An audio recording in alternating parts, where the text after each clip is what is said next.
Ziggle, and welcome to Let's Talk. I'm John Kane with Shawnee Rice here on a special 2-hour broadcast of Let's Talk.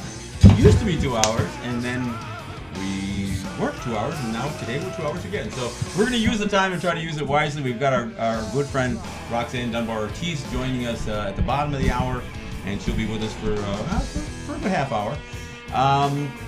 And of course, we're going to do a full hour of calls. Although, Shawnee, you got to leave us. So around 5. All right, I'm on my own, so be nice. Exactly. I don't have my pit bull here to defend me. So,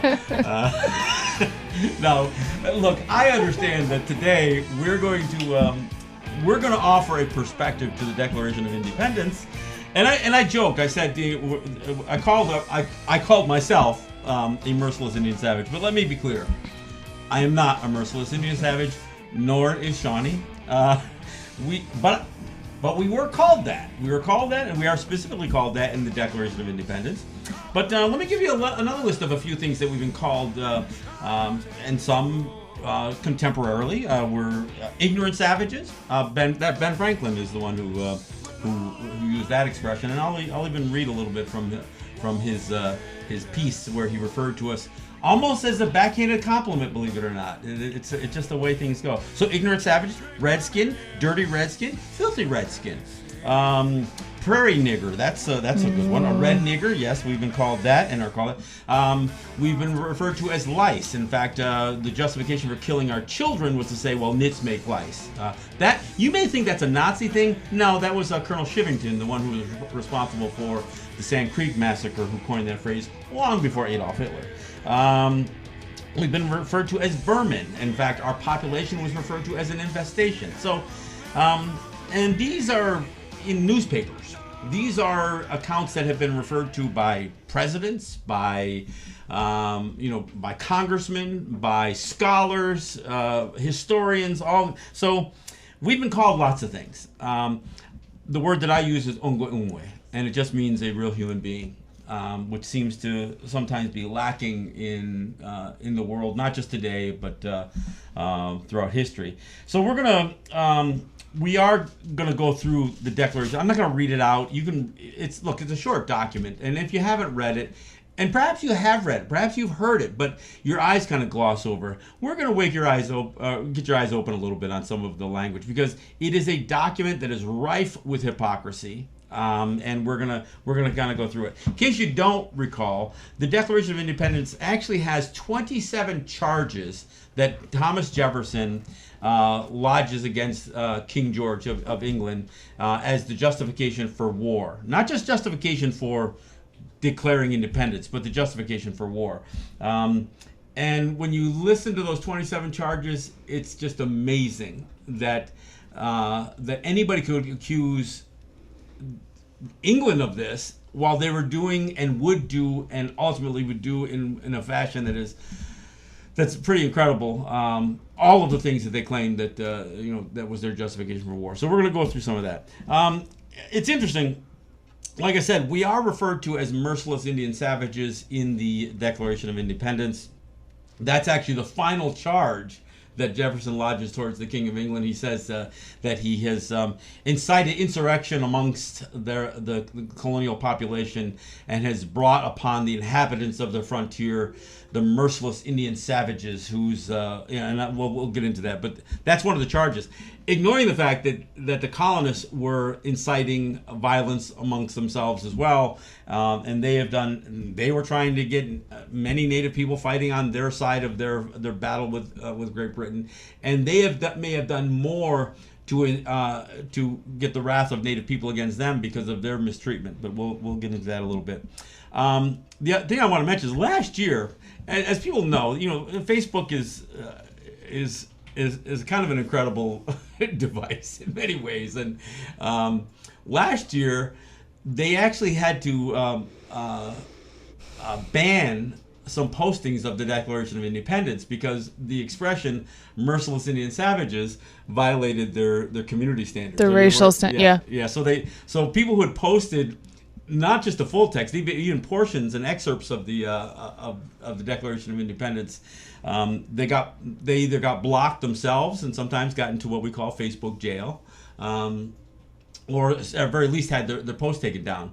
The good news is it is no longer a violation of the Facebook community standards to refer to Native people as merciless Indian savages. So there you go. You got one over on Facebook, and so you can post the Declaration of Independence. In fact, you can post all the historical documents that are rife with hypocrisy and lies and racism and sexism. Yeah, so all that stuff. So apparently, because I posted the expression "merciless Indian savages" and I didn't get banned. So apparently, we're good to go with that. Just like the Supreme Court said you can use derogatory slurs, racial slurs, and copyright them. In fact, I'm not going to say it because I don't want to get in trouble here. But you know the last one, right? Have you seen the last ruling they did on the band? No, not the band. The brand name, FUKT. You sound it out for yourself. Yes. So they determined that FUKT, and I'm spelling it, but it's a word that is being said, right? They decided that could be copywritten too, regardless of whether it's what's the brand? It's an urban clothing brand, I guess. So so that's and the Copyright and Trademark Office wouldn't issue a trademark for it, but they decided that vulgarity, racial slurs, any kind of derogatory word, made up or otherwise, can be copyrighted. And of course, that gives a great deal of protection to folks like the Washington football team, because they never had to face the Supreme Court. They had the Asian band called the Slants went through it first, and now this urban clothing line called FUKT, and that is because the Supreme Court is FUKT up. There. I had to work around that one, but and again, good news is it is perfectly appropriate to refer to Native people, apparently, as far as Facebook is concerned, and the Supreme Court. You can call us any of those derogatory slurs, I guess, and of course, merciless Indian savages. But no, we're going to offer a Native perspective on some of what is in the Declaration of Independence, because and not just a Native perspective. I think it's fair to say that Black people, I don't know how you can go ahead and embrace this idea that what's the line again? I mean, I should know this one, right? That where Jefferson claims that all men are created equal, that they are endowed by their Creator with certain unalienable rights, that among these are life, liberty, and the pursuit of happiness. Sure, you're created equal, and you're maybe bestowed or endowed those rights, but then white people could take it right away. And in fact, we're going to go to a piece right now, and I don't know if you've heard this before, but Frederick Douglass, I think it was 1851. I want to say in that neighborhood, 1851, 1852. He was asked to speak, amongst some of the posh intellectuals in Rochester, New York, the day after it was actually on July 5th, and he offered an interesting commentary, which is sometimes referred to as to a slave, what is the 4th of July? So this is James Earl Jones reading just an excerpt of a much longer. In fact, I encourage you to go online, and I think Danny Glover did a version of this. I think Ozzie Davis did. But by all means, go and hear the whole thing. I just didn't want to do a full 20 minutes of it, but check this out, and know that Native people feel very much the same way. So go ahead. This is James Earl Jones. Fellow citizens, pardon me, and allow me to ask, why am I called upon to speak here today? What have I, or those I represent, to do with your national independence? Are the great principles of political freedom and of natural justice embodied in that Declaration of Independence extended to us? And am I therefore called upon to bring our humble offering to the national altar and to confess their benefits and express devout gratitude for the blessings resulting from your independence to us? I am not included within the pale of this glorious anniversary. Your high independence only reveals the immeasurable distance between us, The blessings in which you this day rejoice are not enjoyed in common. The rich inheritance of justice, liberty, prosperity, and independence bequeathed by your fathers is shared by you, not by me. The sunlight that brought life and healing to you has brought stripes and death to me. This 4th of July is yours, not mine. You may rejoice, I must mourn. To drag a man in fetters into the grand illuminated temple of liberty and call upon him to join you in joyous anthems were inhuman mockery and sacrilegious irony. Do you mean, citizens, to mock me by asking me to speak today? What, to the American slave, is your 4th of July? I answer, a day that reveals to him more than all other days of the year the gross injustice and cruelty to which he is a constant victim. To him, your celebration is a sham. Your boasted liberty, an unholy license. Your national greatness, swelling vanity. Your sounds of rejoicing are empty and heartless. Your denunciation of tyrants, brass-fronted impudence. Your shouts of liberty and equality, hollow mockery. Your prayers and hymns, your sermons and thanksgivings, with all your religious parade and solemnity, are to him mere bombast, fraud, deception, impiety, and hypocrisy. A thin veil to cover up crimes that would disgrace a nation of savages. There's not a nation of the earth guilty of practices more shocking and bloody than are the people of these United States at this very hour. At a time like this, scorching irony, not convincing argument, is needed. Oh, had I the ability and could reach the nation's ear, I would today pour forth a stream, a fiery stream of biting ridicule, blasting reproach, withering sarcasm, and stern rebuke. For it is not light that is needed, but fire. It is not the gentle shower, but thunder. We need the storm, the whirlwind, the earthquake. The feeling of the nation must be quickened. The conscience of the nation must be roused. The propriety of the nation must be startled. The hypocrisy of the nation must be exposed, and the crimes against God and man must be proclaimed and denounced. All right. Well, if you recall, Donald Trump, when asked about Frederick Douglass, says, yes, Frederick Douglass, he does a very nice job. Well, on this one issue, Donald Trump, I agree with you. Frederick Douglass, you did a very nice job there. Look, and I'm not going to go and read the whole Declaration of Independence. I'm not going to go through it line by line. It isn't that long, but I want to get specifically to a couple of points. Obviously, the idea that a slave holding, a slave owning, a slave raping individual, yeah, I know, I'm talking about Thomas Jefferson, would write a document where he says, we hold these truths to be self-evident, that all men are created equal, that they are endowed by their Creator with certain unalienable rights, that among these are life, liberty, and the pursuit of happiness.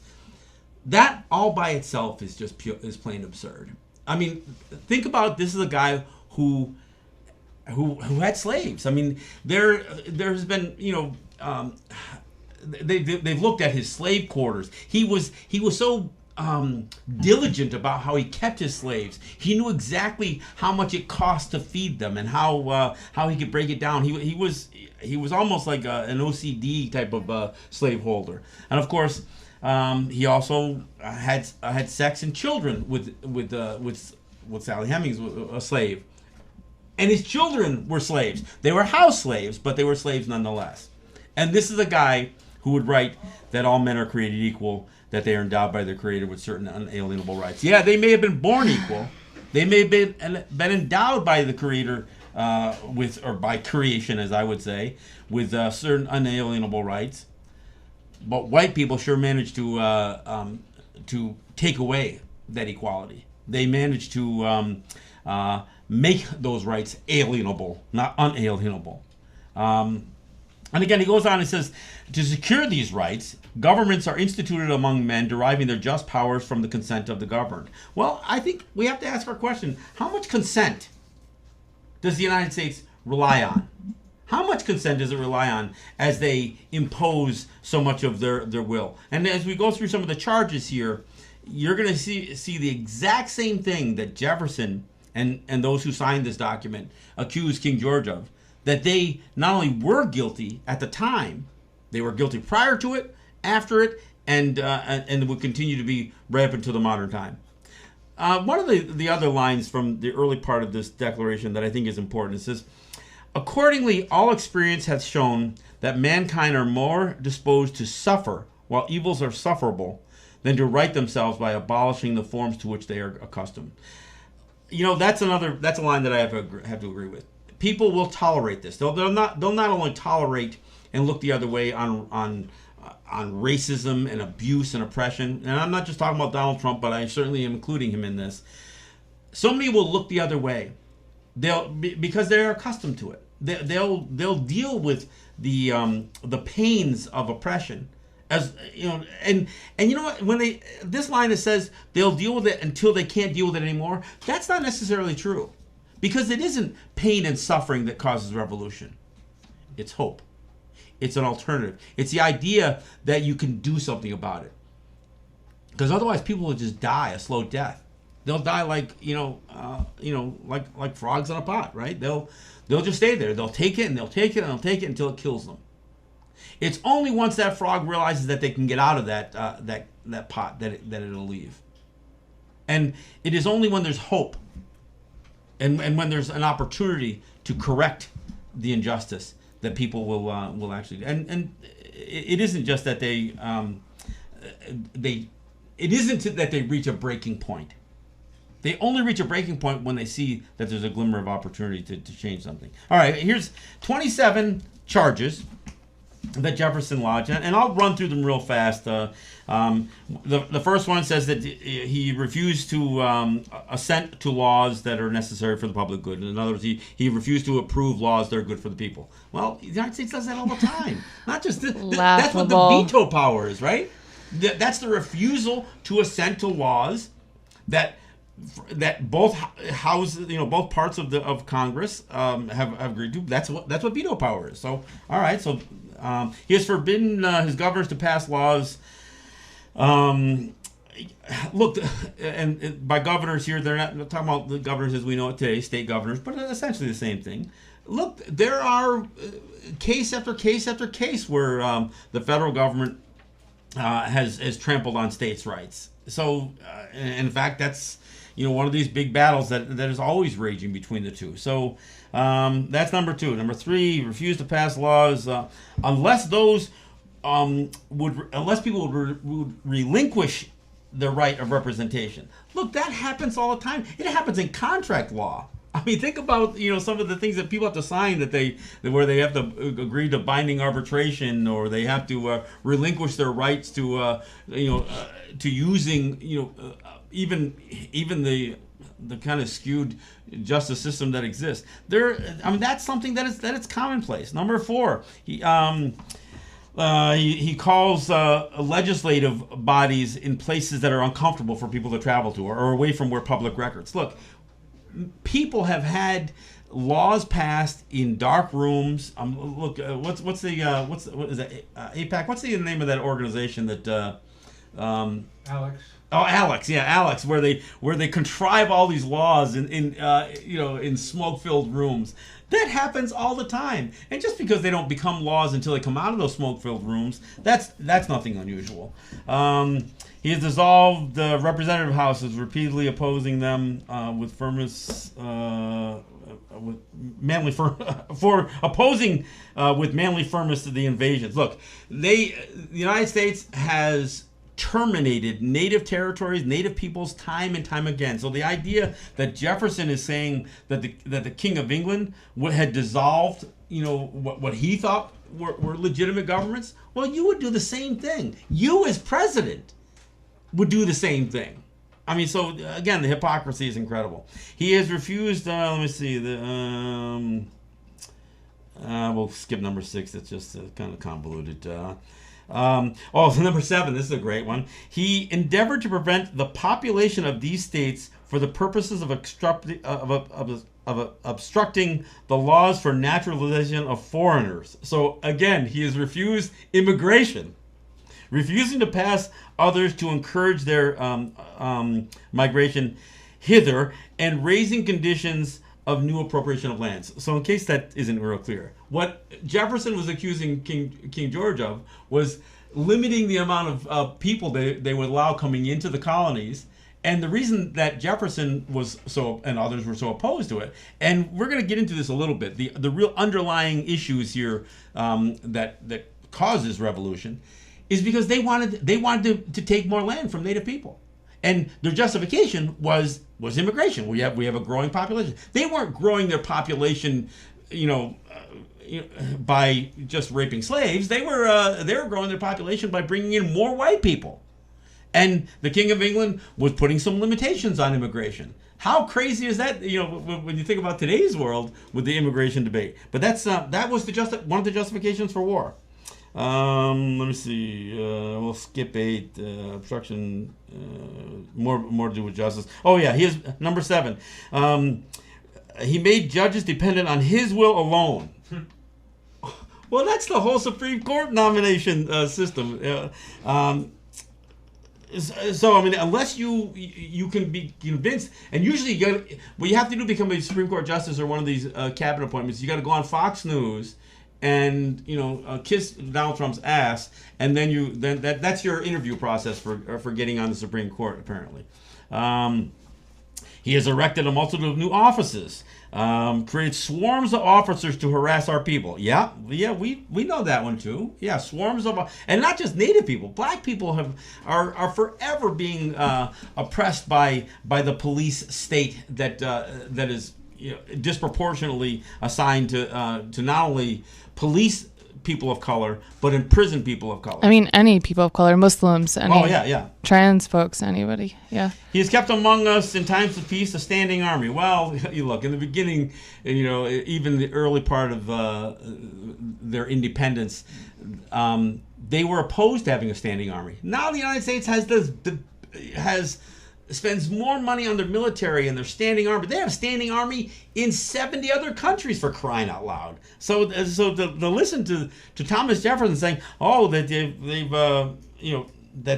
they've created this standing army without consent of legislatures. Well, how many people really get involved in consenting to the disproportionate amount of money and resources and lives that are spent in the military? Of course, that's, again, more hypocrisy. He has affected to render the military independent and superior to civil power. Well, as we speak, you've got the President of the United States putting on a vulgar display of the almighty power of the U.S. military. And is it superior to civil power? You're goddamn right it is.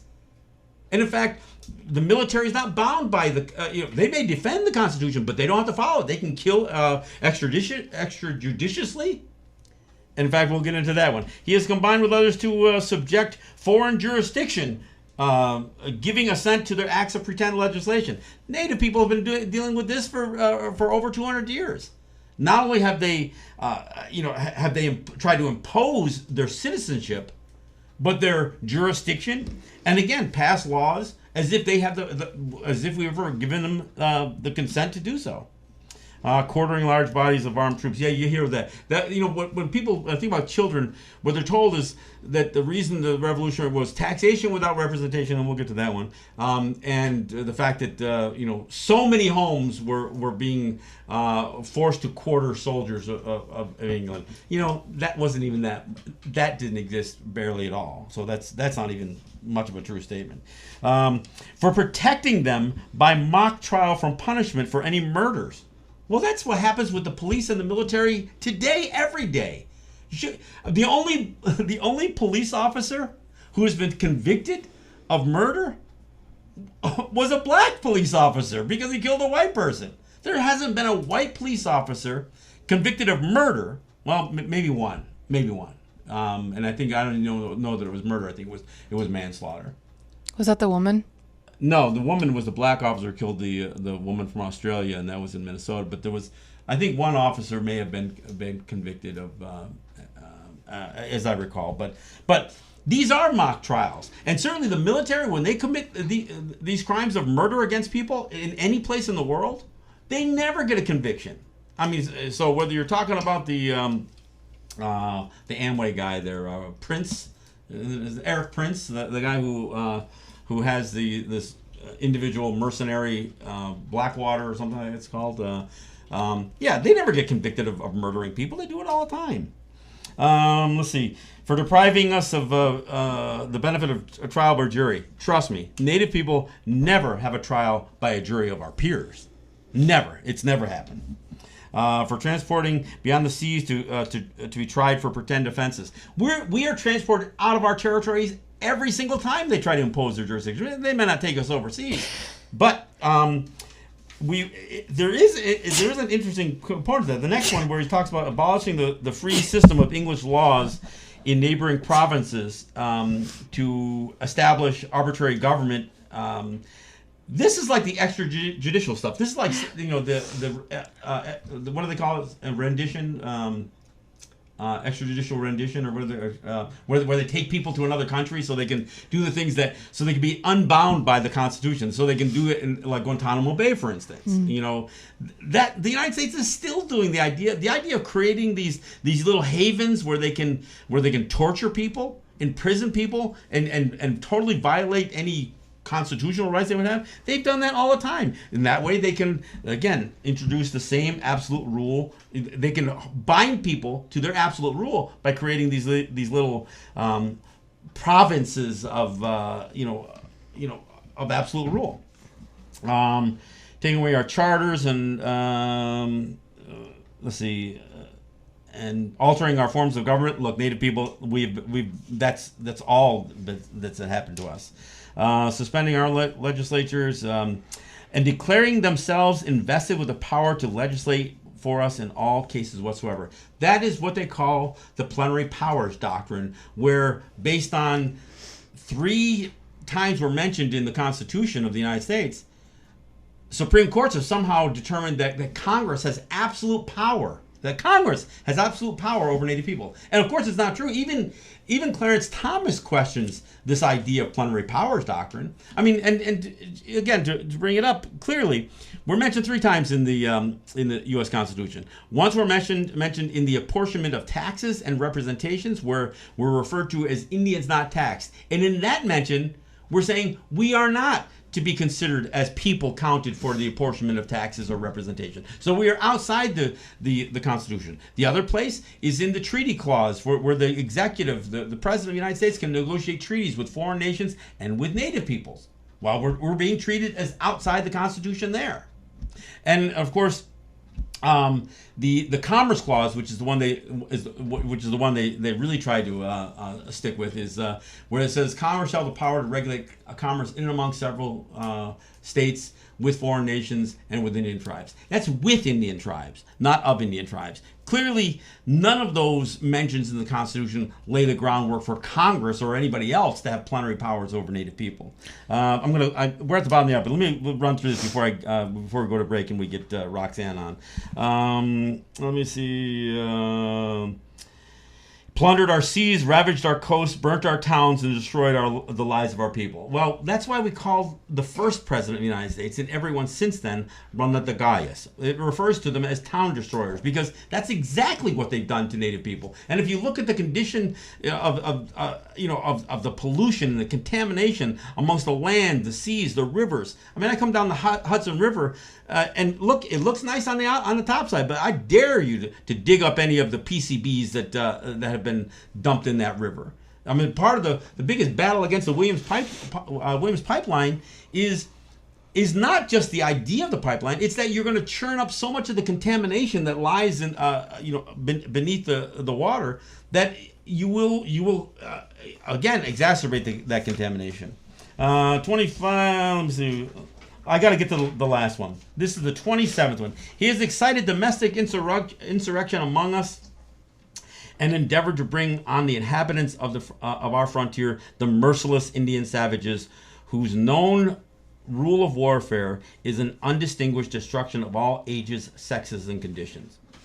Well, there has been nobody, and again, I'll go back to Frederick Douglass's commentary. There is nobody in the history of the world that has committed more bloody acts and more heinous crimes against humanity than the United States. And Native people and black people have experienced that as much as any. All right, we're going to go to a break. We're going to go out with another Murray Porter song from his stand-up CD, and then we're going to come back with Roxanne Dunbar Ortiz. This is John Kane with Shawnee Rice. This is Let's Talk.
Thanks for coming back. This is John Kane with Shawnee Rice, and we are doing our 2-hour special broadcast today.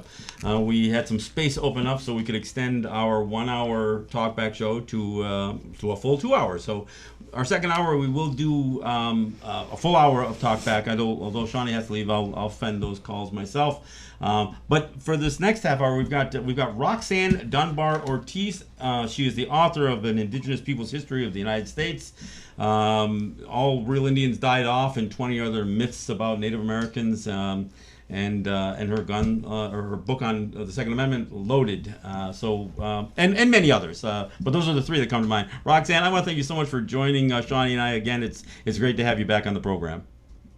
Thanks, John. It's great to talk to you again.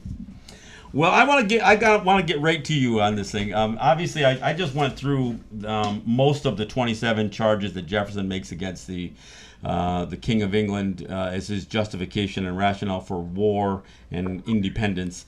I want to hear your thoughts. I mean, I don't know if anybody's actually gone through line by line and did a full fact check, in the way that we're accustomed to these days. But the hypocrisy that jumps out at you, I'd like to hear your thoughts on some of this. I mean, this is what you do. History is your thing, so have at it. Well, I won't go through all of them, but I have been reading a lot online this morning what commentators are saying, and there is this trend, among liberals to talk about the flaws. Yes, there were flaws, there were warts, and all these things. This one really stood out to me in the salon today. Yep, I read that one also today. Yeah, salon, Matthew Rosa, Roza. Did you read that? Yeah, I read that on the train ride here today. That's the one I was telling you about. Okay. Yeah, he wants to elucidate the problems. I mean, the part on Native Americans is really all messed up, but on slavery, on women, what's left out. And then he says, yet despite its overwhelmingly positive impact, this is what he says, because American colonists ultimately prevailed in their revolution against King George III, the document has been immortalized as one of the opening salvos in the ongoing fight for human freedom that continues to this very day. Without this seminal text, every social justice movement that has followed would never have come to pass. And I say, this is, the poor guy really needs, needs a conversation. It's a load of crap. I mean, it's incredible that somebody could even say that. Yeah. Yeah, because all of the social justice movements, the European ones, came from the French Revolution, not from the U.S., the American Revolution. What came from the U.S. Revolution that could be said to be basic to the right to the fight for human freedom? I mean, yes, African Americans were fighting for their human freedom. Native Americans were fighting for their land and freedom. But it makes it sound like that declaration just set off. Everything that's come to pass is positive in the world without saying, hey, how about imperialism, colonialism, genocide? Slavery. I mean, I was reading another article, and I don't remember who wrote this one, but they were suggesting that the American Revolution prevented an earlier abolition of slavery, because that's what Great Britain was farther along in the abolition of slavery. So slavery continued because of the American Revolution much longer, and of course the crimes against Native people, they continued, and that one of the things, and when you look at how much their concern was about the Royal Proclamation of 1768, and how much the King of England was trying to stop them from going further into native territories. That was one of the main issues that the colonists were rebelling about. They wanted to be able to attack and kill and remove native people from lands. So there's no question that this revolution had more to do with their intent to commit some of these crimes, including slavery and genocide, rather than really establish the framework for freedom and freedom of expression or any of that other stuff. Yeah, the freedom was the freedom to kill Indians and take their land. Absolutely. And the freedom to own slaves. And yeah, this guy also says that Thomas Jefferson had put in something that was anti-slavery, but took it out because he was such a racist. Everyone hates Jefferson these days. He's the only one that was really a racist. They say, they focused on him, so the others look like, glorious. They were all slaveholders. They were all slaveholders. Yeah, every one of them. Yeah. Brokers. Yeah. Alexander Hamilton did all of the slave sales and buying for his in-laws, the Shilers up in your, that took your part of the country. Buffalo, the Schuyler Dutch family.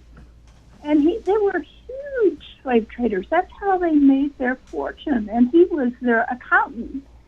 And so anyway, Hamilton, the musical, I think, has had this pernicious influence on a lot of people of color, not Native Americans, I think, because they're just left out of it completely. But, really thinking that the founders could have been black, I mean, it would have, because they have them in, black actors playing the slave owners. But this guy says that there was this, they blamed Britain. Their excuse for slavery was they were poor, innocent recipients of what the British forced slaves upon them.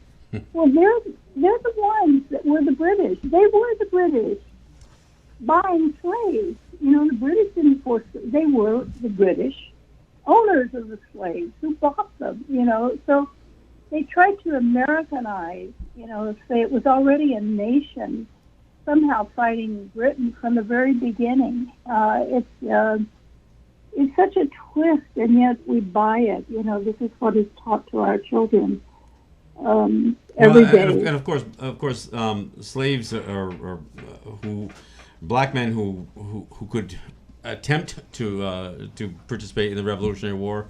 Oftentimes, more of them fought on the side of the British than on the side of the colonists because they knew what their fate would be, and that's why the third verse of the Star Spangled Banner, talks specifically about washing away the footsteps of these slaves with their own blood. I mean, that's so when I think about guys like Colin Kaepernick who took a stand against the national anthem. I mean, he doesn't even get into the idea that the document was racist in its view and actually bloody and almost vulgar in the way that it treated just a people who were trying to take their best shot at freedom. So I mean there's that. Yeah, and this idea of the Americans being hapless, falling into something that wasn't really their doing. They had no real agency, and their first agency came in this, this revolution. And this is, first of all, it's really like a civil war more than a revolution. I think it should not be called a revolution. Of course, Gerald Horne calls it a counter-revolution because he says the slaves were already revolting and had won in many places, in the Caribbean, and forcing the British to. And you had already said this, that the U.S. Revolution actually empowered slavery for another 70 years, 80 years in the United States, and even longer in Brazil. So I think it should not be considered a revolution in the first place. It certainly shouldn't be considered this historical event based on human freedom and independence, because again it did anything but that, and I think that's what gets missed, and especially when you go through all the 27 charges. I mean, among the ones I left out obviously was putting taxes on people without consent. We've been going through that as Native people from day one almost.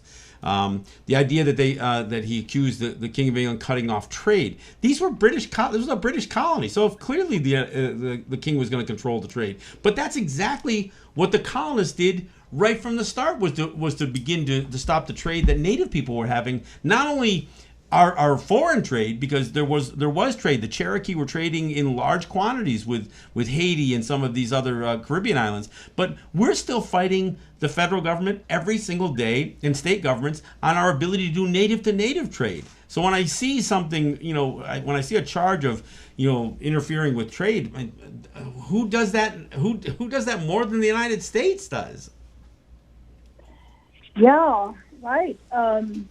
Well, this taxation without representation, the way I see it is it's completely connected with the proclamation, the British proclamation, which was 1763 after the French and Indian War. The British won, and they wanted no more war in North America because it was also on the continent with France. To end those wars, so to stop settlement and have these 13 colonies. I mean, like New Zealand was, they didn't, and Australia, they didn't go on and colonize the whole South Pacific. They kept those. So that made perfect sense that these 13 colonies would be there. But to these colonists who were already mapping out, George Washington in the leadership of it as the main land speculator, by the time he was 22 years old, he had grown quite wealthy, and he wasn't really, he wasn't really born with a huge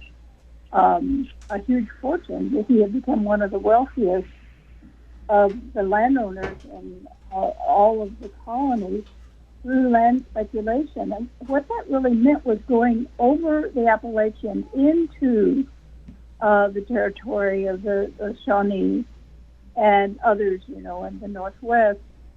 And these were farmers, native farmers, intense garden farmers,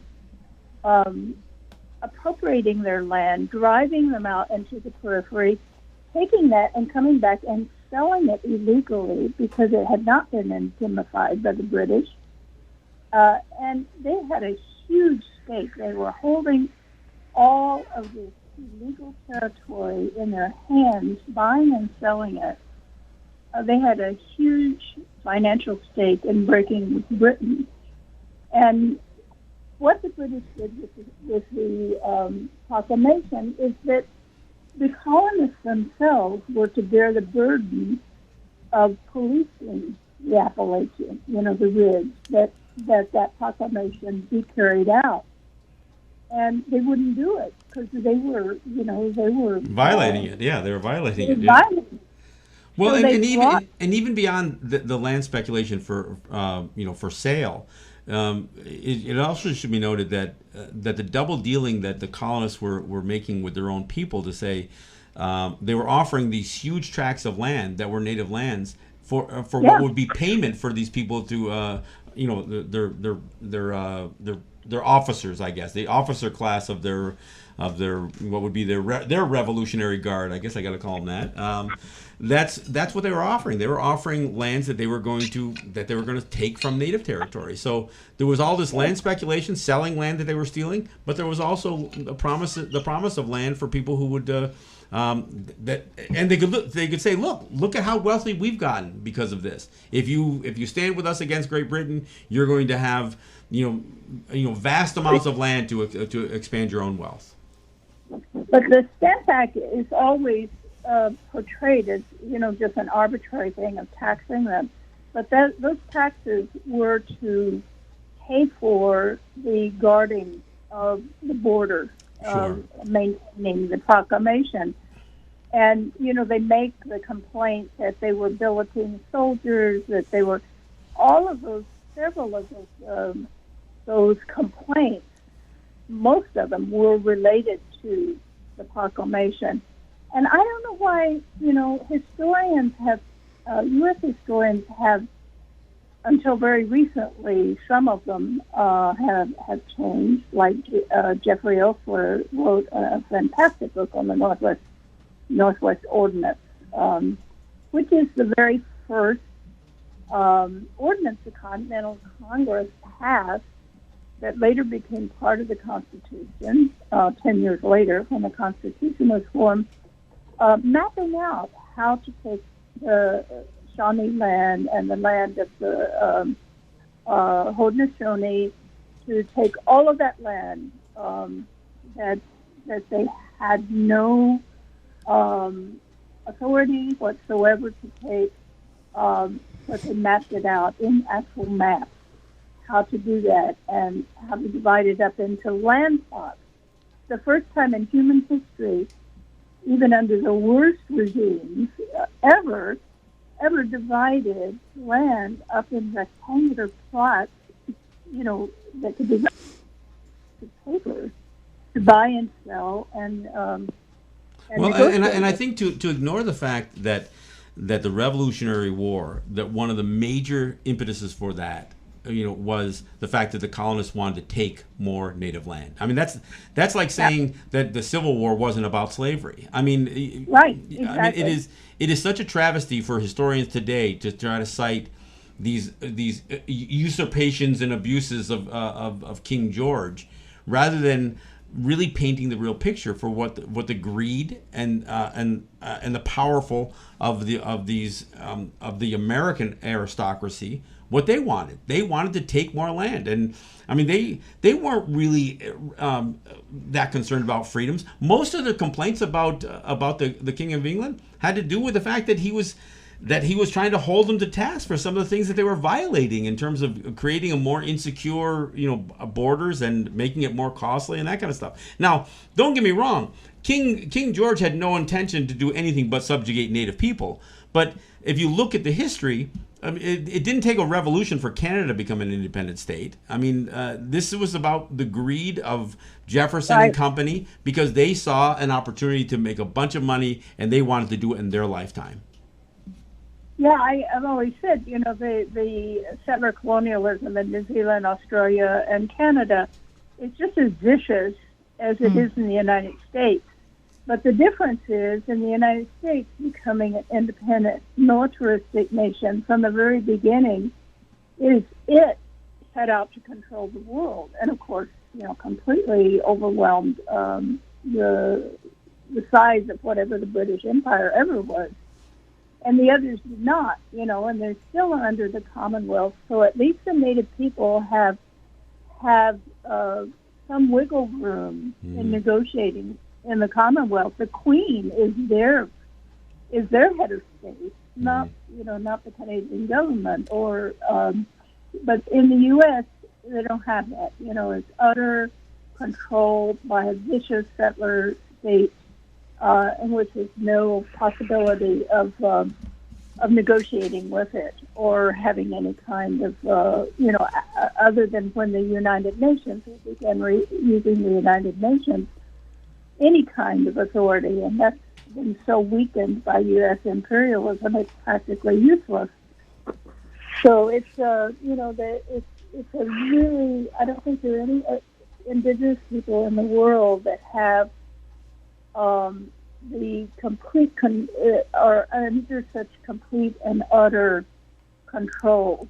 There are many more who are worse off economically, but the absolute colonial control that exists in the United States is unique in the world. Well, and I find it interesting that one of the charges that Jefferson makes against Great Britain was this idea that the king was rendering the military independent and superior to civil power. I mean, where is that more flagrant than with the United States and their military? Exactly. I mean, it's so. I mean, again, I think when people think about this document and this Rosa or whoever you're talking about, this Salon article, the idea that somehow this memorialized document paved the way for civil rights. I mean, look, it's even problematic trying to find the constitutional protections for civil rights, let alone this declaration of war and independence. I mean, again, if you didn't find other examples of other peoples that were farther along in this idea of human rights than the United States, even today still has not caught up. I mean, it's fine to suggest that the United States is this, the stalwart of human rights, but when you look at their own behaviors, not only what they do in terms of their military conflicts, but what they do domestically. I mean, Jefferson writes of mock trials. Look at what these police get away with, and look what the military gets away with in terms of murder and their so-called collateral damage. It's absurd. Yeah, you have to look at what the United States has become, and go backwards then in history and trace that. And that's what I think most of our population in the United States and people in the world think, that every horrific thing the United States does in the world is somehow an anomaly. They got off the track somehow. Well, and that's why when you say what the United States has become, I mean, honestly, you can find it from its very origins, not only, from their colonial origins, but even, once they were established independence, they were establishing independence so they could become more aggressive and oppressive. Yeah, it didn't just happen accidentally. It was the intention. That's why this life is, like Jared Diamond and these others who say guns, germs, and steel. I mean, it takes intent, not just those objects. It Right. takes the intent of doing those things. And no people on earth other than these hardcore, and you always have to remember these hardcore British settlers, especially along the frontiers, where they pushed the native people out, ethnically cleansed, and then trying to push farther, are these Ulster Scots, these Scots-Irish, who had already done that in Ireland. Mm-hmm. So they came with that,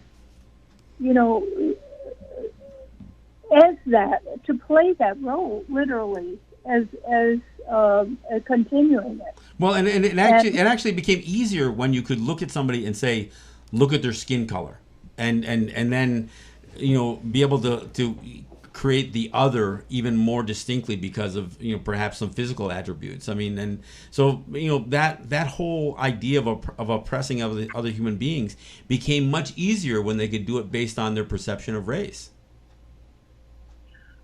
Well, yes, of course, that especially regarding caste, racial capitalism, Mm-hmm, where sure. it's tied up with designated certain. It's a way also of, or it's certainly been in the United States, a way of sort of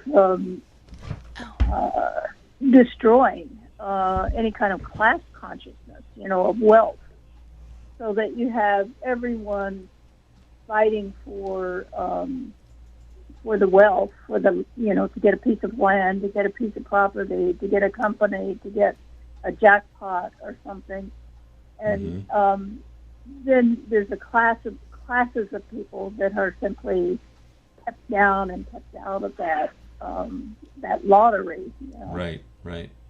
So that's what white people are losing under with the social movements and revolutionary movements of liberation in the United States.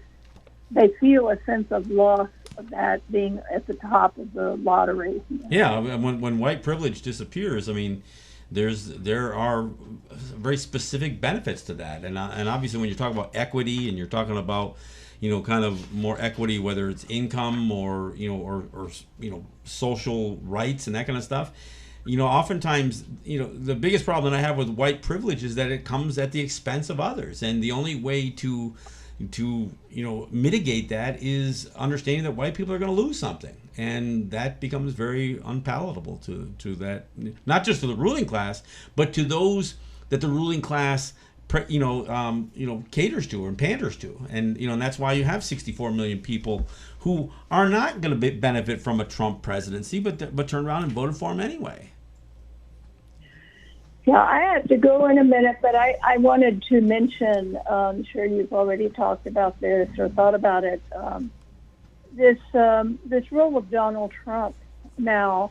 People see him as such a off base, he's breaking all the rules, all of these things. And it seems to me he's much in line of, just far more open about it, but exposing the reality. And this military 4th of July that he's conjured for today is, very, very much in line with that. It's like we've come full circle to Andrew Jackson, in 21st century. Or Teddy Roosevelt. Or Roosevelt, yeah. So, no, I don't think he's an anomaly. I think he, look, it isn't just an accident 64 million people voted for him.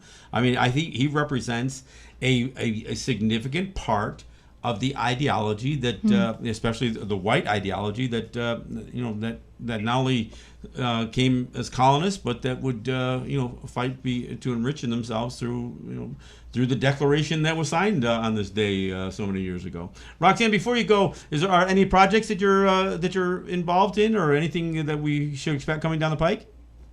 Well, I'm working on a book that I'm calling, at least as of now, A Nation of Immigrants, with a question mark after it, and in quotation marks, because that was, invented by John F. Kennedy. Mm-hmm. That idea was invented when he was a senator. And I think it was, he did become the first, what you could call immigrant president. That is, immediate immigration. Most of the others, I think all of the others, had been Anglo-Saxon, could date their histories back to, the daughters of the American Revolution. So the only one you could call not just a settler, but an immigrant was an Irishman. And I think he was building an ideology that could then allow him to not be excluded because he's an immigrant and a Catholic. Right. Yeah. And but it's a really, really pernicious, a dissolving of settler colonialism. He even in this, he published it in a book. It still is a best-selling book. You can get it on Amazon. Nation of Immigrants, it's called. And so I'm going to go through the history of that invention and what role it played. That idea of the immigrant completely blotting out the settlers, and so dealing with settler colonialism, what it is, and how immigrants, more recent immigrants, really have a choice. Are they going to become a settler, or are they going to, be with on the side of Native people? Yeah. And the biggest problem is that this concept of nation of immigrants ignores the fact that there are large populations of brown people whose ancestry are from this continent in the first place. So they, although they are being dubbed immigrants now, shouldn't be. There are black populations whose origins come from the slave trade, and of course there are the specific indigenous displaced people.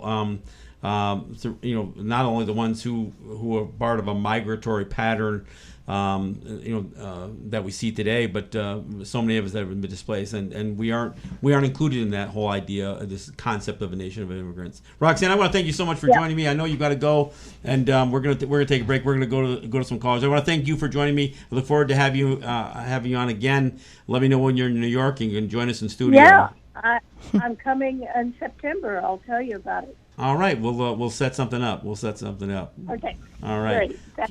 All right. That's Roxanne Dunbar Ortiz. She's the author of several books, An Indigenous People's History of the United States, which is a great one. All Real Indians Have Died Off, and 20 Other Myths about Native Americans. That's with Dino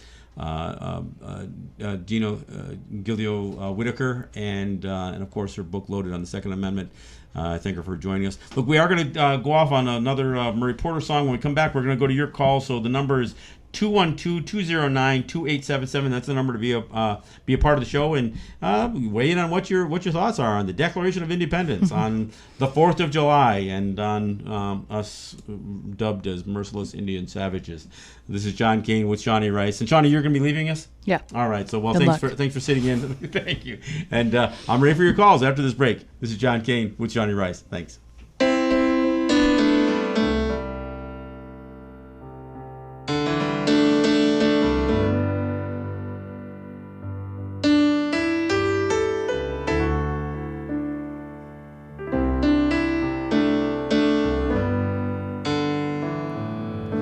I was young and foolish, killing time and having fun. I didn't know where I was going. I didn't know you were the one. You're my always and forever. Dance is dancing, we get old. Raise a family together, two hearts and one soul. I was raised to be a fighter, stand up for my rights. You showed me another way. You turned the dark into the light. You're my always and forever. Dance is dancing, we get old. And raise a family together, two hearts and one soul. Then our babies came along, and it changed my life. I realized there's something bigger. I had to make you my wife. Well, you're always and forever. Dance is dance when we get old. Raise a family together, two hearts and one soul. We get a little older, remember this night. All right, that's a little bit of more Murray Porter from his CD Stand Up, and that's Two Hearts, One Soul. That's a song that's doing very well on the charts on the Canadian side. By the way, that's one of his hits from this CD. Couple things before I go. I know I got a caller on the line, and I do. We are going to take callers. We got almost a full hour to do calls, so that's unusual for us. So I'm looking forward to that. Again, the number is 212-209-2877. I want to mention two other things. Again, because we are referred to as merciless Indian savages, one of the massacres that is directly tied to the Revolutionary War is what is called the Gnadenhutten or Moravian Massacre, and this took place in March of 1782. And these were a bunch of Moravian, a bunch of Christian Lenape who had been displaced from their land. They had set themselves up just over what would be considered the Pennsylvania line into Ohio in an area called Gnadenhutten. And they were essentially rounded up and they were murdered by the Pennsylvania militia. And in case you want to talk about, again, merciless Indian savages and what was the expression whose known rule of warfare is an undistinguished destruction of all ages, sexes, and conditions.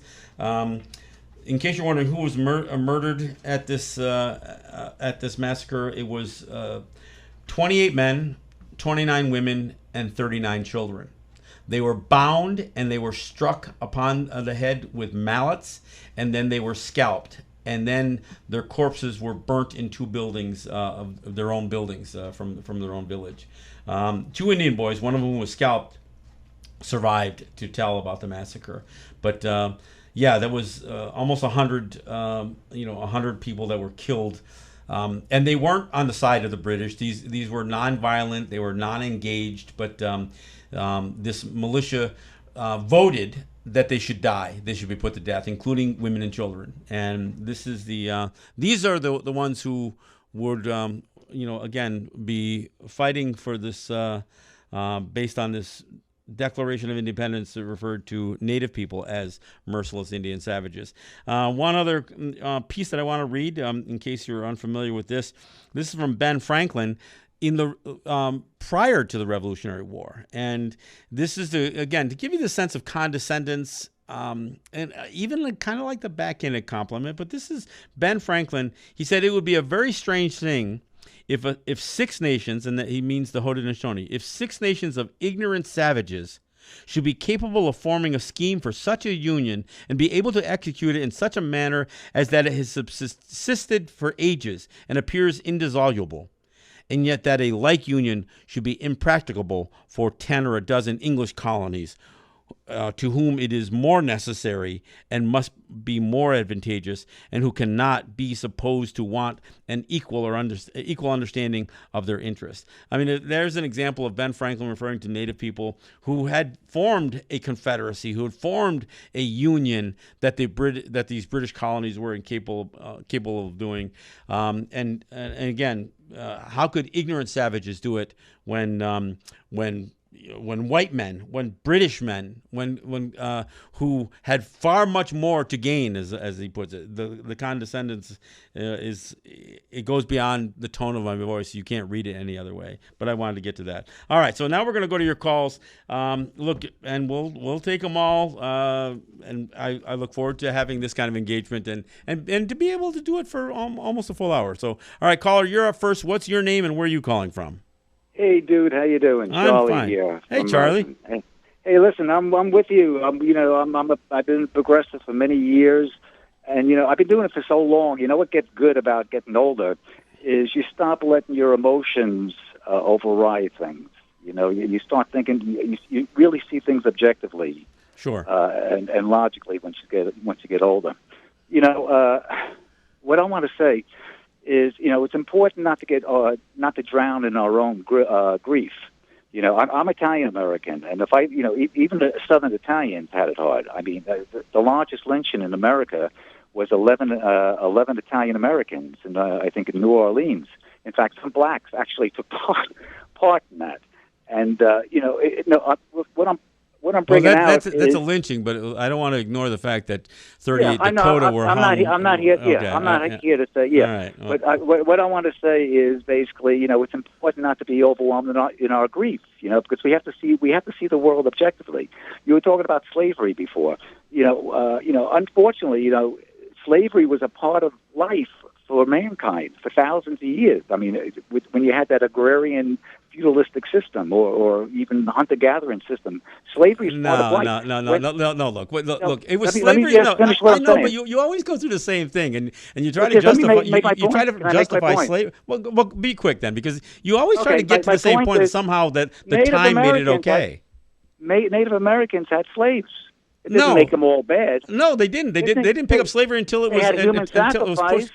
Look, but I'm not putting down the Native Americans. So where are you coming up with the human sacrifice? I mean, archaeologists have proven that Native Americans had. I'm pointing out that Native Americans are just people like everybody else. And it's important to see the world but objectively. Time does not justify slavery. I mean, and every time people try to say that it was that you're absolutely right. It isn't a matter of any kind of thing natural. There's nothing more unnatural than slavery, and whether it took place 100 years ago or 200 years ago. Yeah, how can we get closure for Native Americans? I mean, the blacks are talking about reparations. How can we get closure? Well, one of the simple. How can we heal this? Recognizing our rights to have an independent existence.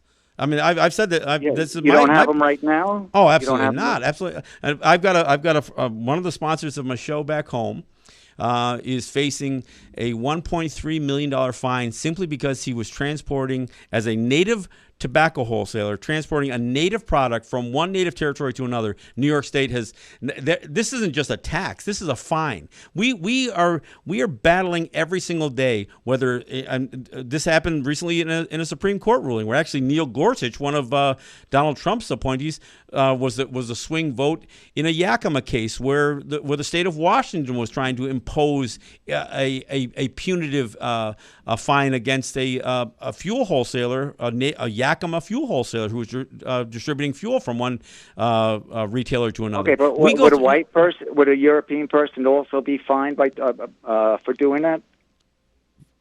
For doing what? You said somebody was fined for bringing something, for moving something. If you're an American and you're bound by American, you're misunderstanding. We have the right to. When I talk about a free and independent existence, we have a right to have native to native commerce. Now you're asking me, can a white person just flout state law? No, they can't. But I'm not talking about white people. We're talking about native people here. So so when you ask me about reparations, the only reparations native people could ever benefit from would really be the idea that our sovereignty, our distinction, and our free and independent existence. Now, I'm not talking about isolation, but the fact is, even when we do gaming, the federal government tries to impose its laws on us. They try to impose state laws upon us. They don't. They refuse everything that Thomas Jefferson cited against the King of England is exactly what the state and the federal government does to Native people today. But they impose those laws on everybody, right? Or everybody over here, right? Who does? The government. They impose those laws on Europeans, on everybody, right? No, they impose, yes, and on people they don't have a right to impose it upon, which I would maintain that we are not the consent of. We have not provided consent to this government to impose its will on our territories. We have very distinct territories. I think your only solution would be like another homeland or something. Then no, we don't want another homeland. We already have a homeland. We want part of the United States. Part of the United States. I mean, our territories are not part of the United States. But again, okay. You're so those. I'm trying to help you. I want to get. I don't know how you're trying to help me if you're suggesting that as long as the United States is imposing its laws on its citizens, that it has a right to impose its laws on ours. I mean, that doesn't make any sense to me. Well, I mean, you're here. You're here. Now, the other point. Wait. We're here. You make it sound like we were brought here, or that we somehow volunteered to become part of the American subculture. Yeah, but in 2019, we're all here. We're all no, here but we're right not. Now, we didn't all come from the same place. I know that, but okay. Yeah, but you're saying we should just assimilate and be happy with it. Basically, that's your progressive view, that we should just be happy Americans like you. Well, many of you have. I have. Native almost every native territory is fighting at some level for its distinction. I'm not saying we're on the same place in that curve, but for you to suggest that we should just suck it up, turn over our lands and consider them all American, all part of the United States, and just abide by all U.S. laws. Okay. That's simply. Well, I wanted to say one other thing, but I think you would take it wrong. Well, go ahead and say it, because I probably won't take it wrong. I'll take it the way you intend it. Go ahead. According to Karl Marx and most people in the world, capitalism is a higher system. Now, this does not mean whites are superior. This does not mean whites are better in any way than any other people. But they got a monopoly on capitalism, and they brought that system to America, to the United States. Okay, I know you've always talked about how capitalism somehow did away with slavery, which is not true. Capitalism relied on slavery, and I look, and I appreciate this is usually the same thing that you deliver to the program, and look, capitalism is part of the problem. It contributes to income disparity. It contributes to the white supremacy, and to all of that. And there's no way around it. It doesn't matter how many times you say it. I mean, if you suggest that capitalism has somehow been an improvement over feudalism, I think it's a natural extension of it. And I've said that before, and I maintain that to be the case today. All right, we'll go to the next caller. Caller, you're up next. What's your name? Where are you calling from?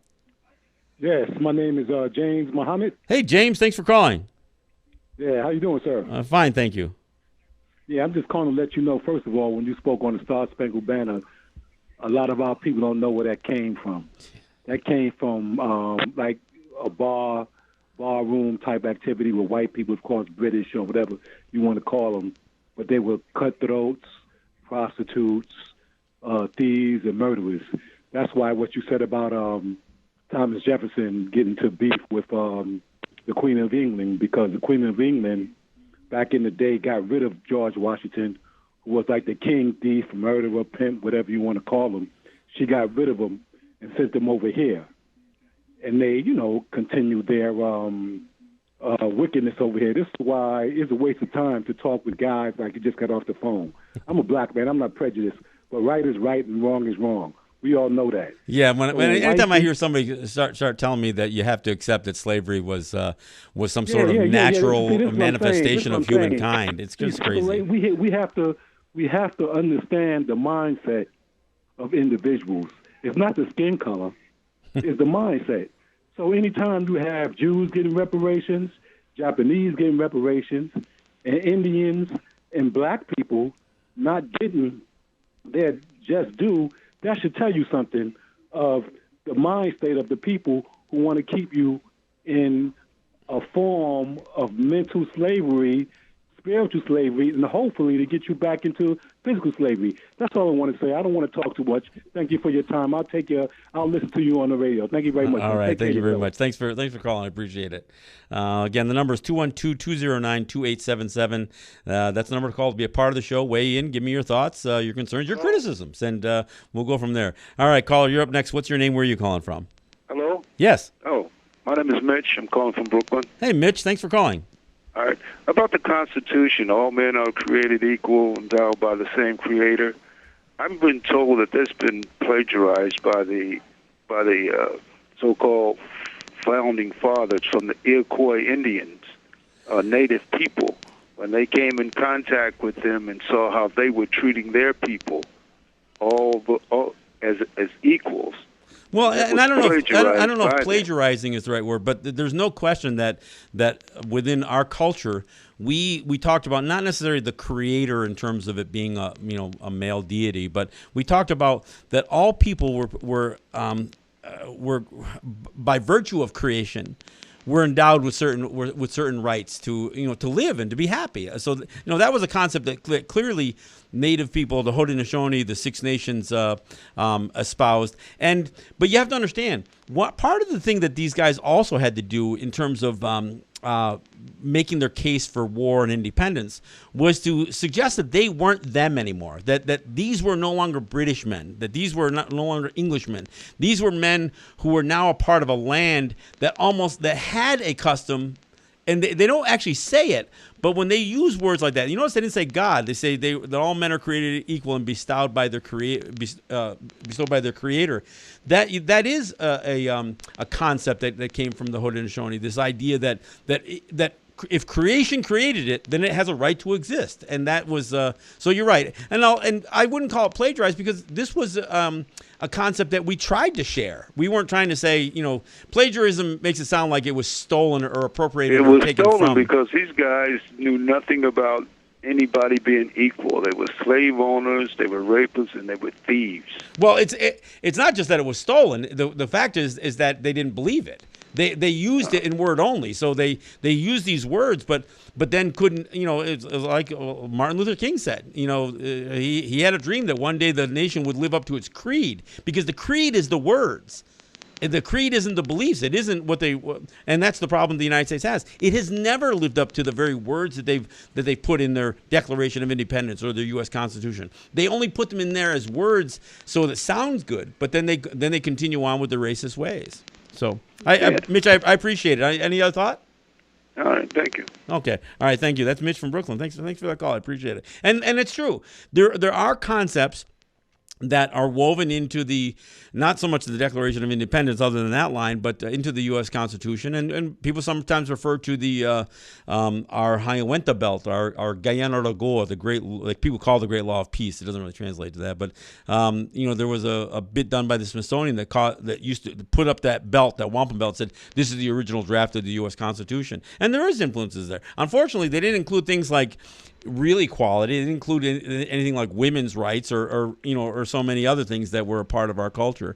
They just used things in word only. So they made a hollow shell of what was something that even as Franklin said, seemed indissoluble. Something that we had put together that seemed to that lasted for thousands of years, not just hundreds. All right, caller, you're up next. What's your name? Where are you calling from?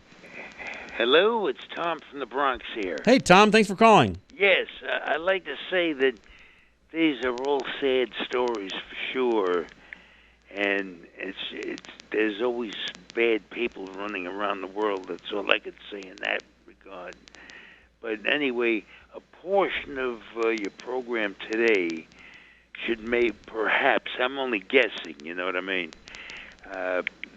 should try to say what the tribes need to make their lives better on the reservations. What can they do to make life a lot better on the reservations? I don't know how many reservations are in very poor shape.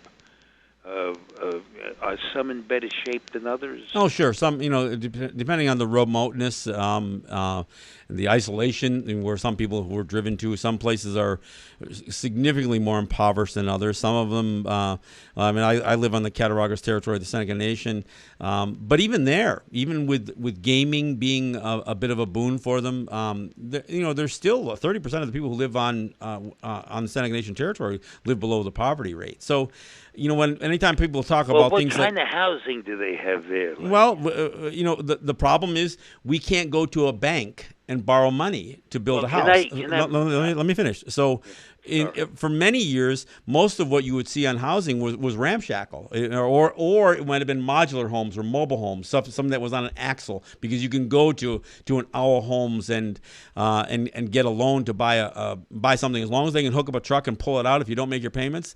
So we didn't have the housing on our territories. When we were displaced and had houses that the federal government did step up to assist with, and I talk about like when the Kinzua Dam was built in Seneca Territory, and an entire area of the reservation, people were moved out because of a floodplain that was created. This was, again, a theft of land.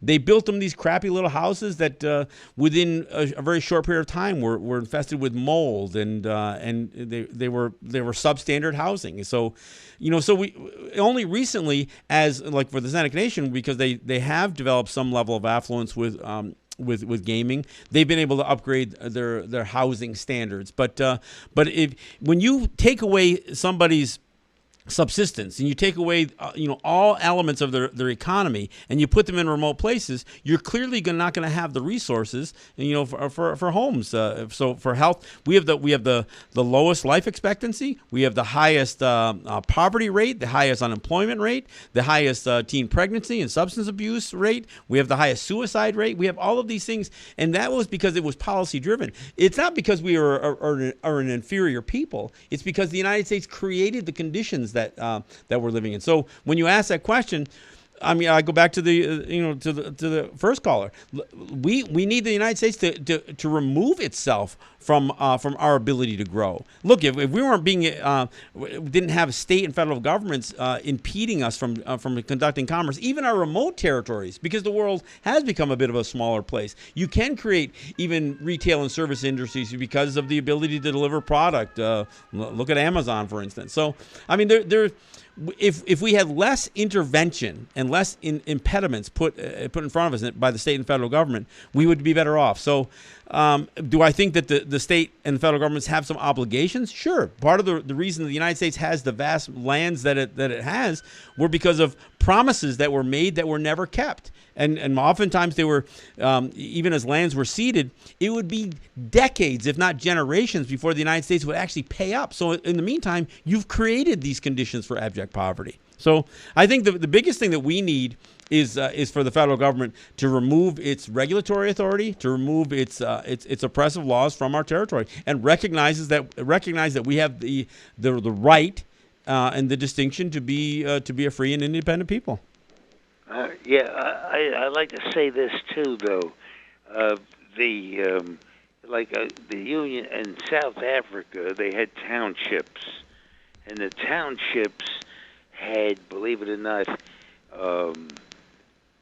had cargo containers that look like houses. Did you ever see those containers? Yeah, and we've done even some of the tiny home stuff. Look, I'm running out on the bottom of the hour, but no, I think there are opportunities for us to redefine. They use them for housing. Yeah, no, I understand that. This idea of turning these 40-foot containers and 48-foot containers into housing. If you know what, if you're able to contact the Ford company, maybe they could make those type of houses. I mean, to make those into houses. Honestly, our best bet is for us to try to do these things ourselves in our own territory, so we're not dependent on the outside, to provide this stuff, and that's what's difficult, because we haven't exactly had a great relationship with Ford, and you only have to look over here and what the Ramapo have gone through with the Ford Motor Company dumping their toxic sludge on their territories. To tell Ford make those houses. No, I understand what you're saying. In other words, do they have on the reservations? Do they have actual towns people living? Yes, we do. Tom, I got to go. I'm at the bottom of the hour, so I appreciate the call. But I guess I'm a little foggy on all this stuff, but I was trying to. Yeah, because we're not. It's because we don't make the news very often until we stop a pipeline or something. But that's about the only time we get on the news. Yeah, so. Well, the pipeline is terrible. Thanks for your call, Tom. I appreciate it. All right, we're going to go out with a song. When we come back, we're going to do this last full half hour, and I know we got a bunch of people on the line to call. And we're going to try to. I will say, when you do come on the line, try to get to your question quickly, because I do want to try to get as many people as I can on through this next half hour. So we're going to go off with a little bit of song. I'll catch my breath, and we'll come back with your calls.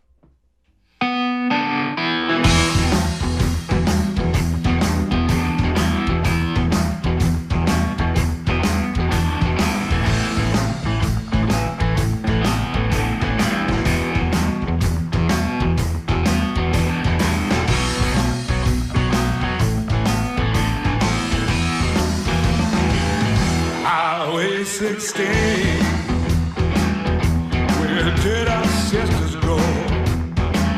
Highway 16, where did our sisters go?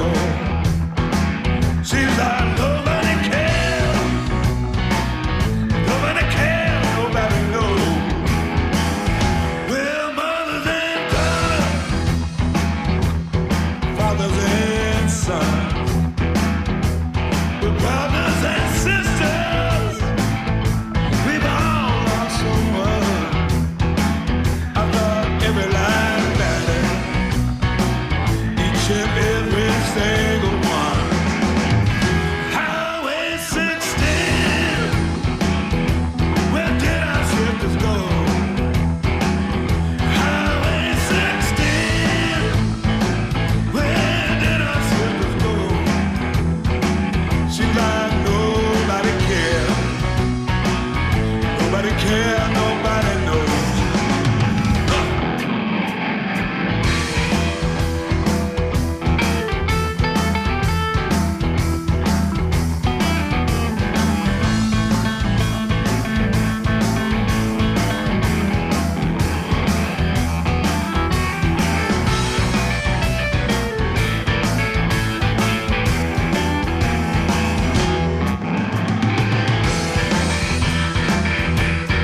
right, thanks for coming back. This is John Kane. This is Let's Talk. This is our special 2-hour broadcast. So I want to get right back to it. I want to get to callers, and I would appreciate if you guys can assist me in going and getting to your point, getting to your question as quickly as possible, so I can answer it and move on and get as many callers as I can in this last 20 minutes. All right, caller, you're up next. What's your name? Where are you calling from? John, I don't know if this is me. Yeah, that's you. You're up next.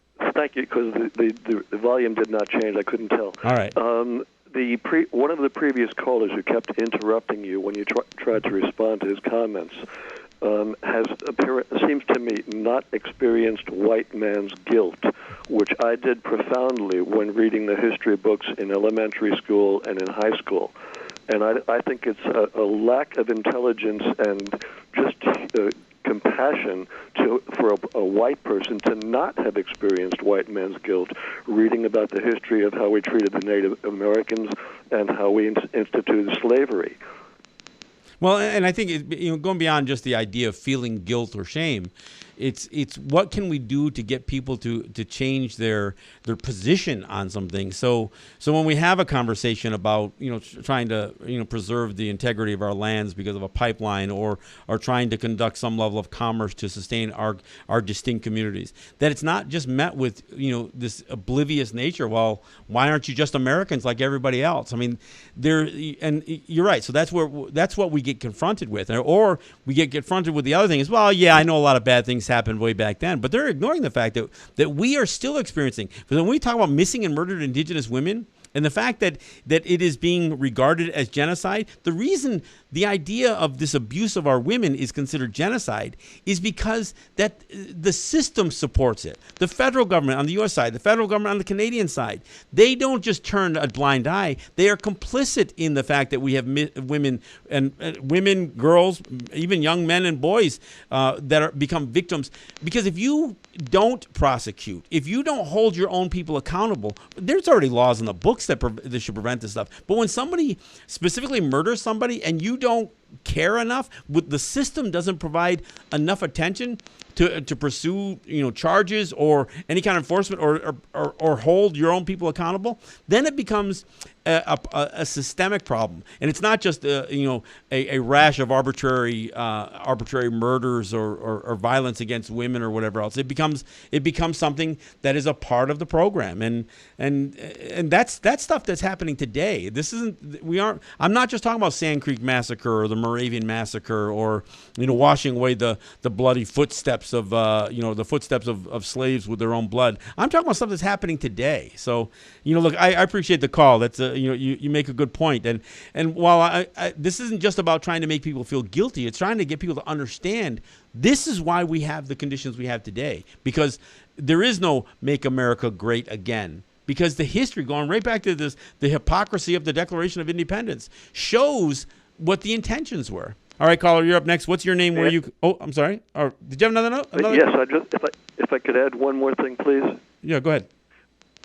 Israel is following the exact same history that Europeans did to the Native Americans, the way they have confiscated Palestinian land. It was called Palestine before 1948, and in 1948, with the British and American backing, they called it that area Israel. It didn't exist. Yep.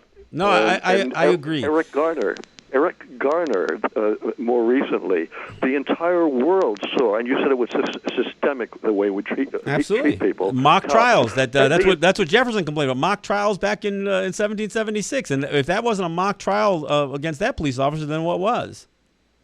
And they exonerated and they knew the entire world was watching, and yet they did not feel compelled to make it right and at least fire all 5 of those. And one of them was a woman, of Christ's sake, and they didn't say anything. No, not a thing. I agree. I appreciate the call, and you're right. I mean, with the Israel thing, I have some major problems. In fact, if you look at half of the Democratic candidates for president, Kamala Harris, I mean, she's all in with Israel, and she's had her photo ops with Netanyahu and others. So, I mean, this is all part of the problem. All right. I appreciate the call. Thank you very much for participating. All right, caller, you're up next. What's your name? Where are you calling from? Caller, Hi, Don. It's Donna. Hey, Donna. How are you? Good. How you doing? I'm fine. Thank you. It's good to hear your voice. Yeah, it's good to hear you. It's nice to have a 2-hour show. Yeah. You can get a chance to call in. So, I was listening to the guy that always calls in, and he tries to talk over you and all. And it reminds me so much of our buddy Andre from Naga, who, wants to tell natives how they should feel. Yeah, for people who don't know what Naga, and Naga was this pseudo organization that claims that they are defending Native people because they're pro mascot. And this Andre was this white guy who wrote a children's story, children's book, self-published, so he can call himself an author, about how the Washington football team got its name. Of course, it's all wrong. It's all historically wrong.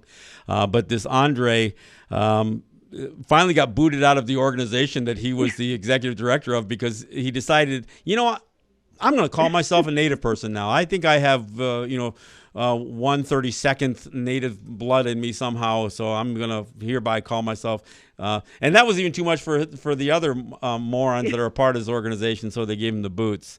Yeah. Right. It was too much for all of his followers who were falling for all his BS. Yeah. And just the fact that they had enough sense to boot him out. But the fact that he was also the expert witness for Neshaminy in the hearing, with the PHRC. Yeah, you would hope that him losing his position would reflect on the veracity or the value of his testimony, because, and the problem with that whole organization, really all they are is a Washington football fan club.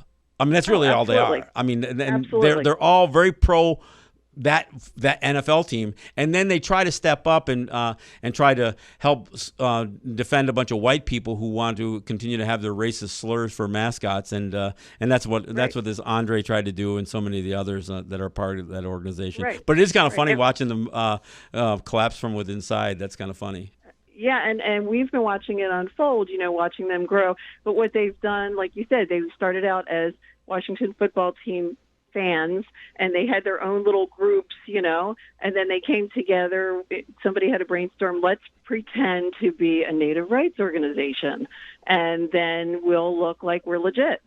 Yeah, and of course, the basis of their whole existence is they're saying that without the use of mascots, that somehow Native people become invisible, and that if we aren't mocked by high schools and college teams and pro teams, then we have no value to society. And the only way that we can stay relevant is for white people to play Indian at their football games and paint pictures of cartoon characters of our people on their gym floors, and and make a mockery of our culture. That's what this organization's all about, and that's how they're claiming to be some sort of Native organization. Most of them are frauds, not just Andre Bilodeau, but even that one lone puppy or whatever his name was, Yancey, whatever. But yeah, I mean, there's a few of them who are from Native territories. I mean, and they just really felt strongly because they grew up in an era where when there was so very little in the dominant society around that they could cling to that seemed to support any kind of Native identity. So when you had the North Dakota Fighting Sioux, which Sioux isn't even a legitimate name for what the Lakota are, you end up having, some people, but at least they have a Native image, or look, I can wear a Chicago Blackhawks jersey. I can wear a Native image on my chest or whatever else, and that's all that remains of that generation, if you will, that supports this Native idolatry, I guess, or mockery, however you want to call it. Yeah. Well, it's basically any attention is good attention. And so, yeah. But I'm hoping that with Andre being out of the picture now and being discredited, that it will help discredit his testimony, in the case. And so when somebody brought that to my attention, I was like, that really helps, because he did look like a fool on the stand. And this just even shows them that when the Neshaminy reached to find a expert witness that would support them, instead of reaching out to Native people who would teach them right from wrong, they did something bad, and bad is, it's coming back to haunt them now. So yeah, I'd hoped when we were battling this issue in the town of Lancaster back in Western New York, Andre was supposed to show up and be at my table at this community engagement session, but he was a no-show. I was really looking forward to that, but so I never had although we did engage each other a few times along the way. But no, I won't miss seeing Andre's name show up any place. But yeah. And now you're expecting a ruling out of this Pennsylvania State Commission, right?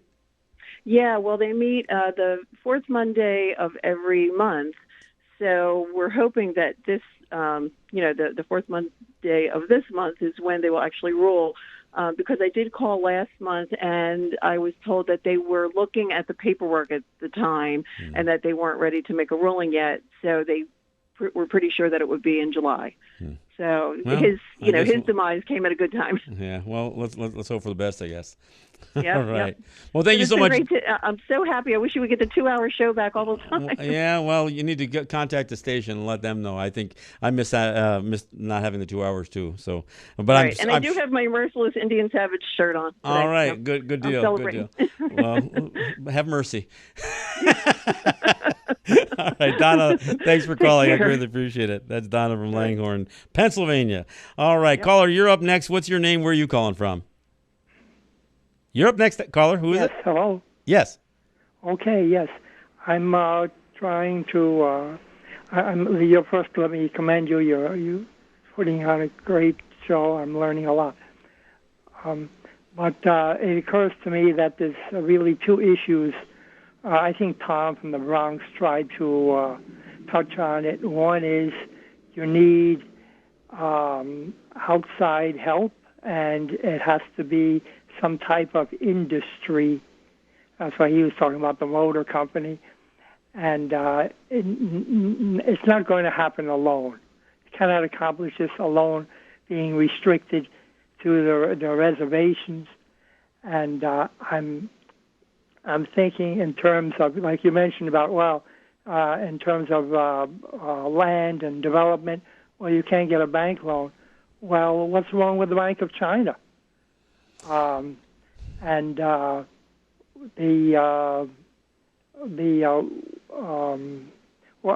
other words, you cannot deal with the American Wall Street. They have been dishonest with you on the treaties, and you can't expect that to change. It's not profitable for them. Well, I mean, to address a couple of things. One, I think that we are quite capable because there are native territories that have money and have some affluence. I think we could develop independently if we didn't have the federal government trying to squeeze 30% tax rates out of our territories and try to inhibit our economic development. I think if we could clear them out, we would, for one thing, just think about this. We would essentially have places that would be tax zones. They would be like these tax-free zones that industry we could partner with to do some things in terms of trade. There could be some huge economic benefit. Think about all of the brain trust that leaves the United States because it's cheaper to develop certain technologies in other countries. Our territories could be those places.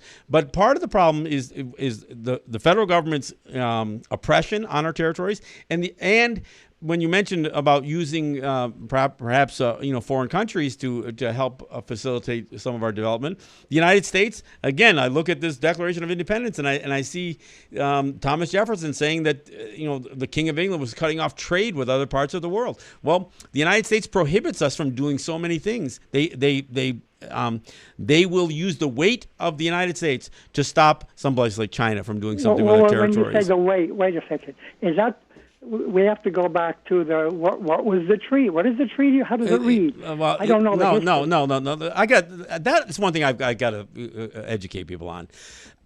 Our rights are not defined in treaties. The only thing that most of those treaties ever did were cessions of lands. So whenever it says, well, does your treaty say you can do that? No, that's not the point. The point is, when did we give up the right to do something? Not when did we put pen to paper to say, okay, we still have the right to do this or we have the right to do that. When did the United States claim the right to interfere with us having not just native-to-native commerce, but even international commerce? I was trying to negotiate to get fuel from Venezuela a number of years ago, and it was a huge undertaking because the United States, even though Venezuela had a domestic subsidiary in Citgo, it was very, very difficult, to get through the all of the United States prohibitions about Native people dealing with foreign countries. I mean, we can't even travel. The United States won't even recognize our right to produce our own travel documents. They insist that we have to get U.S. citizens, U.S. passports to go to another country. So if these are the obstacles we have, it makes it very, very difficult for us to take the step to say, okay, we want to look to some foreign investment, or we want to look to some foreign manufacturing. We certainly don't want to be overrun by China or anybody else. But the idea that that there are opportunities on our territories if we could push away the federal powers that and the oppression that's on our territories. So I don't know that it's so much that we need some major corporation or country to back us. I just think we need to get the major country that's interfering with us to back away. So well, yeah, but you can't do that. I think you're in the same shoes that Israel was before they were given atomic weapons by the U.S. Well, Israel wouldn't be there today otherwise. Well, I don't know if that's true, but I don't know. I don't want to get into a. I mean, I'm not suggesting that in order for us to have any kind of economic advantage, we need to have nuclear weapons on our territory. I will tell you something about your own history. Maybe this will be news to you even. This must be around 40 years ago. All right, I want you to be quick because I do want to get to a couple of other callers real quick. Go ahead. There was I don't know where it was, somewhere out west. There was a native chief, and he agreed to store atomic waste material. He was going to rent space, and the people in the locality and in the state were in an uproar, and they bothered the governor, and the governor went to the federal, and the federal said, their land, their treaty, we can't stop it. And I think you're getting motives a little bit twisted up there.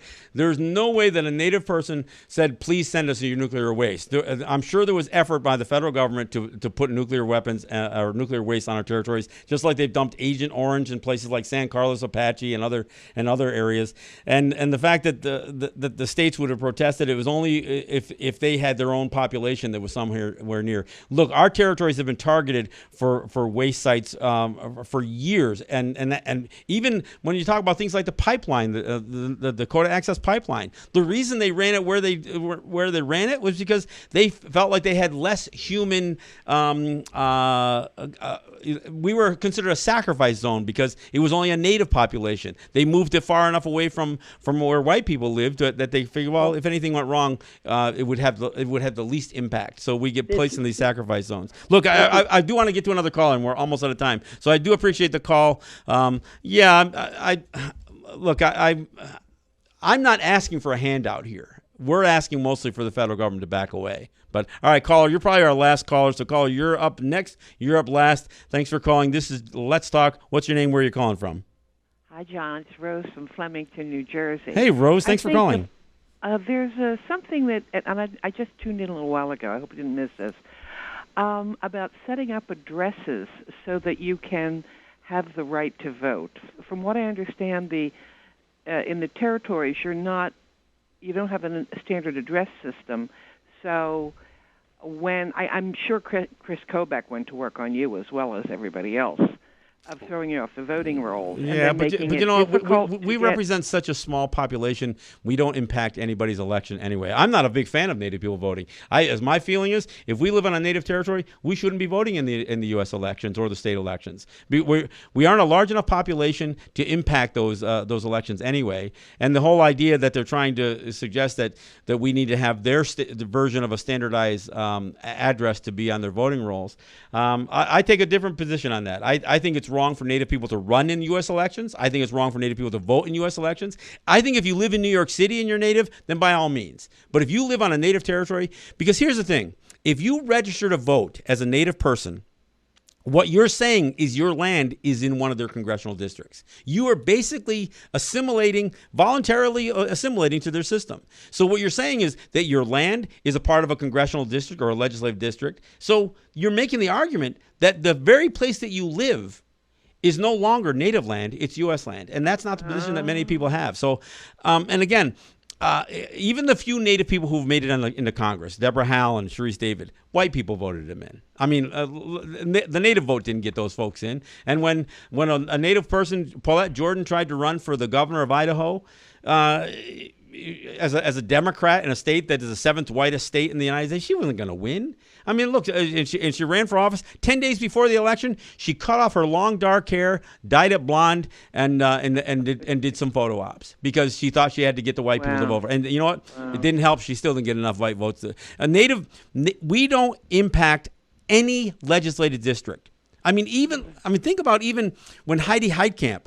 Even Suzanne Harjo and all of you, go out and vote Democrat. Go out and vote Democrat. She supported the Dakota Access Pipeline. I know. So did Hillary Clinton. So did Barack Obama. So the question is, how does that system serve us? I think we are much stronger standing as distinct people than saying, well, I voted in the election. Sorry, Donald Trump won. But you know what?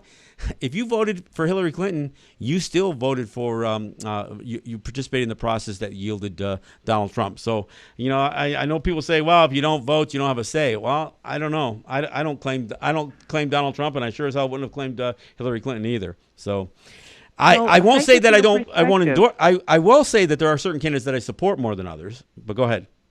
Yeah, I thank you for your perspective because it's always broken my heart that the civil rights of what everyone else has sort of eroding away here has never been allowed in Europe. Well, and I'm completely out of time, so I thank you for the call. I will say we aren't fighting for civil rights. We're fighting for human rights. Look, I want to thank you all for listening to the special broadcast of Let's Talk. Appreciate having the 2 hours today, and I appreciate all the callers who participated. And I want to thank Roxanne Dunbar-Ortiz and Shawnee Rice for being here.